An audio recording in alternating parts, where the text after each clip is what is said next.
Comment on peut agir pour développer cela? Moi, j'ai tiré des différentes discussions un enseignement, et ça répond à la question de Pascal Colombani concernant la comparaison avec le pétrolier. Pardon. Si les pétroliers, depuis 5 ans maintenant, font des découvertes de plus en plus importantes, je pense au Brésil, je pense à la Sibérie, c'est parce que les techniques de prospection sont devenues extrêmement puissantes et que on a recours au forage maintenant qu'à l'extrême fin, alors que évidemment c'est la partie qui est coût énorme. Comme disait Pascal, les puits secs aujourd'hui, il y en a très peu parce qu'on a une image du sous-sol de plus en plus développée. On est même maintenant en train de distinguer dans l'imagerie pétrolière ce qui est gaz, ce qui est eau, ce qui est huile en 3D. Et naturellement, on n'a pas ça dans la géothermie, qui est le premier problème. Je crois néanmoins que, bien sûr, il y a un problème de prix. Je crois que néanmoins, les techniques de géophysique qui sont en train de se développer, alors je pense à toutes les techniques d'imagerie qui sont basées sur l'analyse du bruit sismique, dont les pionniers, il faut quand même le souligner, on parle toujours de ce qui vient des États-Unis, et l'équipe de Grenoble, donc de sismique. Donc là maintenant, il y a des gens qui utilisent ces techniques pour remonter, et en particulier utilisées en hydrologie. Donc ces techniques permettent, elles ne sont pas chères puisqu'on utilise le bruit sismique. Et deuxièmement, toutes les techniques électromagnétiques qui pendant très longtemps ont été populaires pour les gisements minéraux, puis un peu délaissées par le secteur pétrolier, qui sont en train aujourd'hui maintenant de nouveau de reprendre du poil de la bête avec des techniques d'imagerie qui sont bien et de la combinaison avec la sismique. Donc je crois que là, il y a un vrai problème, parce que ce que j'ai entendu, en particulier des deux opérateurs potentiels, que ce soit GDF, que ce soit EDF, c'est en gros de dire le gros problème, c'est le risque au départ. S'il n'y a pas ce risque au départ, si on tape à peu près à coup sûr, alors ça devient plus facilement rentable. Donc moi, il me semble qu'une des...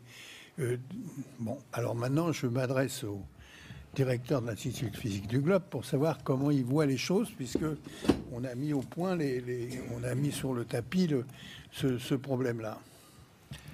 Oui, je crois que caractériser, alors, évidemment les problèmes ne sont pas les mêmes selon les régions, en particulier je pense pour les îles volcaniques où il y a un fort relief, le problème est très différent d'une zone sans relief comme par exemple disons l'Île-de-France où l'eau va être piégée ou en tout cas circule à des faibles vitesses. Dans les îles volcaniques, c'est clair qu'il y a des perméabilités importantes. C'est clair aussi que l'eau circule assez rapidement. Donc il faut chercher des aquifères piégés, des aquifères perchés, des aquifères particuliers. Donc là, il y a une recherche à faire qui doit caractériser l'état du sous-sol, l'état de perméabilité. Et je pense que la meilleure méthode, c'est évidemment les méthodes électriques. Ce sont des problèmes qu'en principe, on sait pouvoir résoudre. Donc la question, c'est d'adapter la stratégie de reconnaissance au site géologique. Toutes les régions n'offrent pas les mêmes caractéristiques et elles ne demanderont pas le même type d'exploration. Mais je pense qu'on connaît suffisamment maintenant ces terrains, on connaît suffisamment les différents types de régions pour pouvoir adapter la stratégie d'exploration à une recherche géologique. Donc ça, je pense, c'est simplement une affaire de déployer. On ne pourra pas, comme on l'a signalé, la géothermie demande une adaptation de la stratégie à la situation locale, mais je pense que c'est vrai aussi pour la recherche. Christian. Oui, je crois que vous avez raison d'insister sur le fait qu'il y a quand même deux domaines différents. Quand on veut faire de la géothermie en contexte sédimentaire, alors effectivement les immenses progrès et les méthodes magnifiques qui ont été mises au point dans l'industrie pétrolière s'adaptent directement. Par conséquent, l'ampleur du risque dans les bassins sédimentaires est quand même nettement moins élevée. Dans les grands projets que l'on a vus en contexte volcanique, c'est quand même vrai qu'on n'a pas sur étagère une géophysique qui est comment dire, industriellement active, puisqu'on n'a jamais vraiment rien prospecté dans ces domaines-là, sauf en géothermie, et quand même avec des enjeux. Même quand on a 2 forages pétroliers secs, mais qu'au 3e on trouve du pétrole, on a fait fortune. Quand on a 2 forages géothermiques secs, le projet s'arrête. Donc en fait, un seul.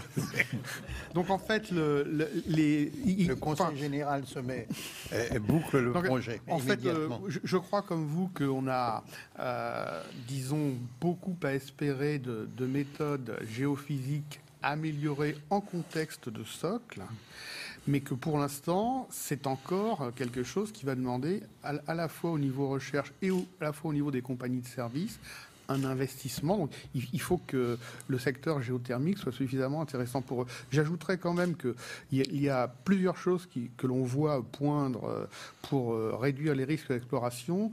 C'est d'arriver à faire des forages micro-diamètre, très très très peu coûteux, parce qu'on fait de la géophysique, comme tu le sais, et on valide tout de suite par un forage, disons, mais qui coûte à peine plus qu'un sondage géophysique, et là, on sécurise énormément. Donc ces choses-là sont aussi en train de bouger pas mal, quoi. Qu'est-ce que pensent les gens qui font de la prospection pétrolière de ça, et qui s'intéressent maintenant à la géothermie, puisqu'ils représentent Schlumberger? Écoutez, on s'est rendu compte qu'on travaillait pour la géothermie depuis des années, qu'on avait une partie sensible de notre revenu qui allait dans la géothermie. Donc depuis quelques années, on a essayé de consolider tout ça et on a un groupe qui se focalise un petit peu sur la géothermie. Mais malheureusement, on a démarré ça il y a 3-4 ans. Et à l'époque, la grande promesse, c'était l'EGS en particulier, parce que l'EGS va demander, d'ailleurs on s'était un petit peu rencontré avec le BRGM à l'époque, l'EGS va demander des forages profonds, ça va être des roches dures, ça va être de la fracturation, donc il y aura besoin de beaucoup de technologies. Toutes les géothermies, je dirais conventionnelles, sédimentaires, a peu besoin de nouvelles technologies d'exploration. C'est ce que vient de dire Christian, les techniques sont disponibles. En revanche, pour les roches dures, il y a beaucoup de choses à faire dans le domaine de la fracturation, de la détection, de la monitoring des fracturations, ce dont vous venez de parler, Claude, avec la microsismique. Les techniques potentielles, effectivement, ont connu un essor dans le domaine pétrolier depuis 4 ou 5 ans. Malheureusement, l'essor est en train de s'effondrer parce que les beaux jours de l'exploration des années 2007, 2008, même depuis 2005 sont en train d'un peu s'éteindre. Donc je crois qu'on revient à un mode un petit peu normal pour les techniques potentielles. Ce qui est nouveau, c'est effectivement l'interprétation et le modeling intégré avec l'intégration et l'inversion intégrée avec la géophysique, la sismique réflexion.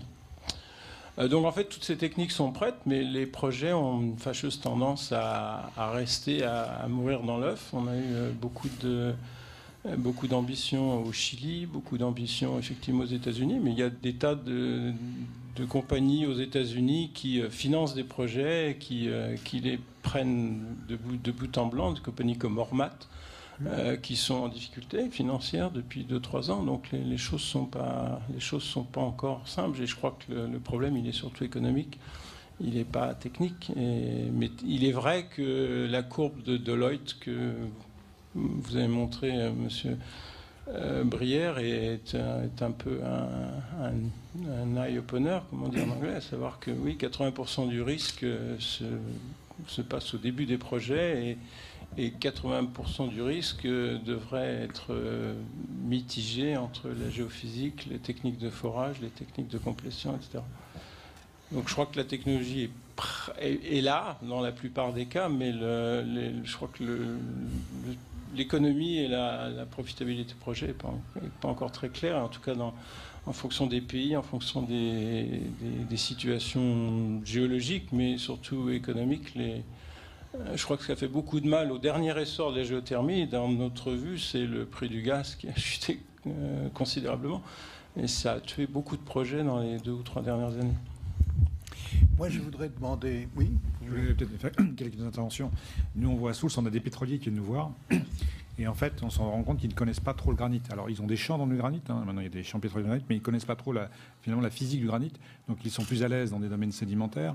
Et il y a des choses même simples à faire qu'ils n'ont pas l'idée parce qu'ils n'ont pas cette culture granit. Donc, il y a déjà toute cette différence, cette dichotomie, Christian l'a rappelé, mais entre sédimentaire et granit. Et si moi, aujourd'hui, on me demandait qu'est-ce qu'il faut faire pour imager ces failles qu'on a dans le granit, aujourd'hui, je me rends compte que le seul signal qu'on voit aujourd'hui, c'est la thermique. C'est-à-dire que ces cartes thermiques qu'on a en Alsace, ces anomalies, on sait, ce sont ces eaux qui circulent. Et donc je me demande s'il n'y a pas aussi, là, parce qu'on profite de la présence de M. Jopard, s'il n'y a pas une espèce d'imagerie thermique à raffiner, car ces eaux, elles circulent dans ces failles. Et donc si on était capable d'affiner ce signal thermique et donc d'imager ces failles, alors c'est vrai, par exemple, vous avez rappelé le bruit sismique, mes collègues strasbourgeois, François Cornet, qui était à l'IPG avant, ont mis en œuvre maintenant cette méthode du bruit sismique à Soultz. Donc pendant la circulation, on est en train de le faire. Ils ont un deuxième réseau sismique. Ils ont repris des anciennes données, ils l'ont aussi interprété. Et on voit des choses aussi avec le bruit sismique. En particulier, on voit la déformation asismique qui est très importante et qu'on n'imaginait pas, parce qu'on parle des microséismes, mais la déformation asismique, nous, je n'ai pas eu le temps d'en parler, mais on a aussi des casings, donc des tubages avec des failles qui bougent et qui commencent à nous écraser. Donc il y a aussi des phénomènes scientifiques derrière à comprendre. Donc ces techniques de bruit sismique sont très intéressantes et on les applique déjà. Nos collègues sont en train de faire de la recherche dessus.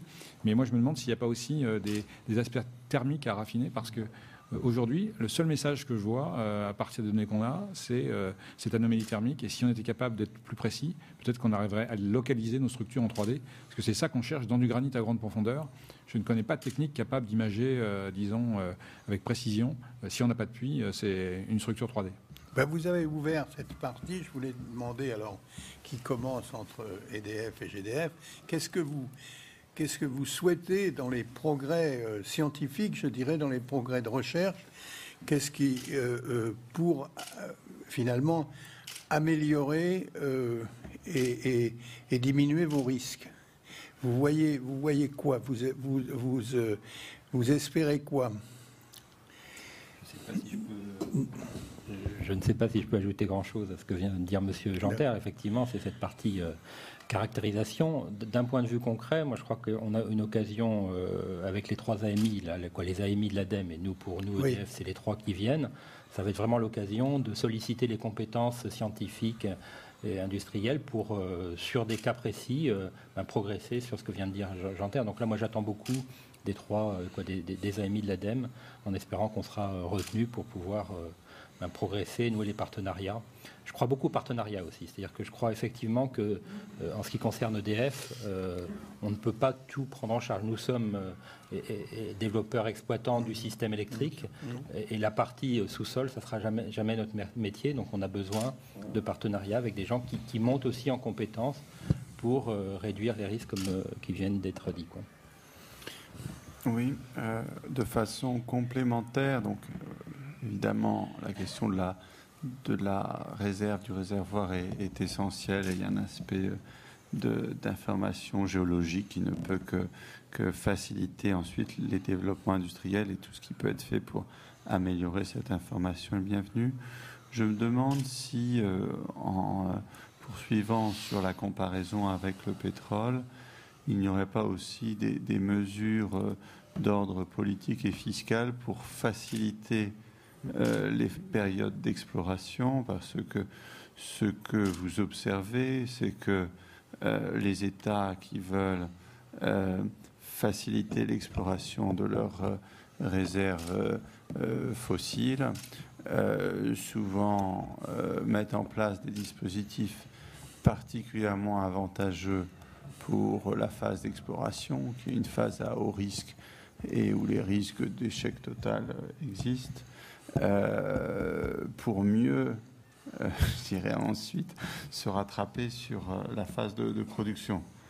Alors, dans le champ du pétrole, le rattrapage est relativement facile parce que les prix sont très différents des coûts, pour des raisons sur lesquelles je ne m'étends pas. En géothermie, là, on a vu que c'était plus serré, hein, parce que les coûts, donc mettons 75 € par mégawattheure, on a dit quelques millions d'euros, de dollars par mégawatt, font qu'on est, voilà, la marge est étroite. Hein.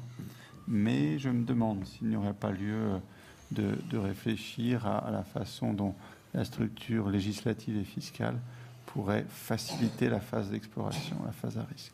En France, pour vous répondre sur un des points, seulement le ministère de l'Industrie a comme caractéristique de vouloir résoudre la totalité des problèmes, ce qui donne un temps de réponse extrêmement lent, mais en principe, en tous les cas, c'était ce qu'il faisait. Il devrait y avoir une disposition qui permette aux propriétaires du sol, à la fois individuels et des collectivités territoriales, d'être dorénavant associés s'il y a une découverte et non pas entièrement, parce que la résistance, par exemple, au gaz de schiste, si vous dites que les gens qui ont du gaz de schiste chez eux tous 5%, il n'y a plus de résistance, c'est fini, c'est terminé. Maintenant, s'ils sont expropriés totalement pour rien, ils sont dans une résistance. Et là, sur la géothermie, c'est pareil. Donc, il y avait un accord, en tous les cas, du précédent gouvernement pour mettre ça. Il y a des décrets qui sont en cours de préparation, je ne sais pas où c'est. Ça, c'est un premier point. Sur le plan je ne sais pas si vous êtes d'accord avec ce que je vais dire, c'est que en bassin sédimentaire, une fois que le risque est relativement modéré pour faire de la géothermie de chauffage. Par contre, le grand manque, et là je dis à mon ami Jopard, je pense qu'on manque beaucoup de géophysique dans les zones volcaniques. Je passe, quand je dis géophysique, au sens large, c'est-à-dire hydrogéologie, par exemple. L'étude hydrogéologique en zone volcanique, je ne sais pas s'il y a des experts qui travaillent là-dessus, dans la mesure où ils cherchaient de l'eau pour des raisons de potabilité. Le problème d'avoir également même la géologie structurale dans les zones volcaniques est un problème. On a vu, nous, des progrès qui se sont faits dans notre institut du jour où les tectoniciens qui étaient habitués à travailler dans leurs affaires se sont occupés des zones volcaniques, ce qui n'était pas la tradition habituelle où on faisait de la cartographie lambda, etc. Donc, je crois qu'il y a un effort particulier à faire là-dessus. Et quand on voit le déficit que la France a en dépensant au point de vue énergétique sur les tom-toms, je me souviens de participer à des conseils interministériels avec des chiffres qui étaient extravagants, je pense qu'il y aurait intérêt à faire un travail là-dessus. Oui. Non, c'est vrai, c'est pour ça que j'avais dit que les problèmes étaient différents pour les îles volcaniques. Je pense que les îles volcaniques, en plus, le coût de l'énergie, de toute façon, est différent de celui en métropole, donc on ne peut pas faire la même analyse. Oui.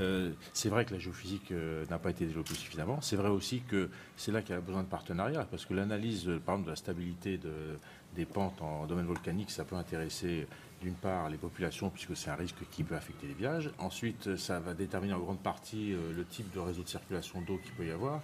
Et donc, une analyse du niveau volcanique et de sa structure, de fracture, sa structure interne, intéressera non seulement pour l'analyse des risques naturels, pour la gestion du sol, et puis aussi pour la gestion des sources d'énergie qui sont disponibles en sous-sol, voire pour tout simplement aussi les ressources en eau, qui sont parfois un problème sur les îles, pas à la Réunion, mais par exemple dans certaines îles du Pacifique, les ressources en eau sont un énorme problème. Donc si on arrive à caractériser les nappes qui sont présentes, on résoudra aussi le problème de la ressource en eau. Bon, écoutez, je crois qu'on est... Mais Claude vient de répondre à dire un peu ce que je voulais dire. La plupart de ces sites volcaniques sont des sites dangereux Prenons l'exemple des champs frégréens, par exemple. Et beaucoup d'études ont été faites à des fins de compréhension du mécanisme volcanique, du mécanisme des éruptions, comme l'a dit Claude. Et en particulier, beaucoup d'attention a été portée aux aquifères, aux communications entre les aquifères, aux pressions qui peuvent régner là-dedans. Je pense que l'expérience des observatoires volcanologiques installés sur ces volcans dangereux est quand même tout à fait considérable. Donc on ne part pas de zéro, loin de là. Et c'est le cas général. Non, mais je pense qu'il y a une nouvelle focalisation à faire sur ces zones. Je pense qu'au point de vue, par exemple, imagerie 3D, même à Hawaï, où il y a eu des efforts récents extrêmement importants, où il y a eu un forage quand même qui est fait tout à côté de la chambre magmatique, je pense qu'on n'est pas dans le même degré d'avancement quand on voit l'imagerie, par exemple, dans le golfe du Mexique, faite par les pétroliers. On est loin d'être dans ces domaines-là. Donc je pense qu'il y a sans doute un effort à faire dans ce domaine. Moi, je voulais tous, encore une fois, vous remercier. J'espère que ça a été profitable pour tout le monde. En tous les cas, c'est le rôle de la Fondation de provoquer des réflexions, des informations. Et je vous remercie tous et tous les participants, bien sûr, de ce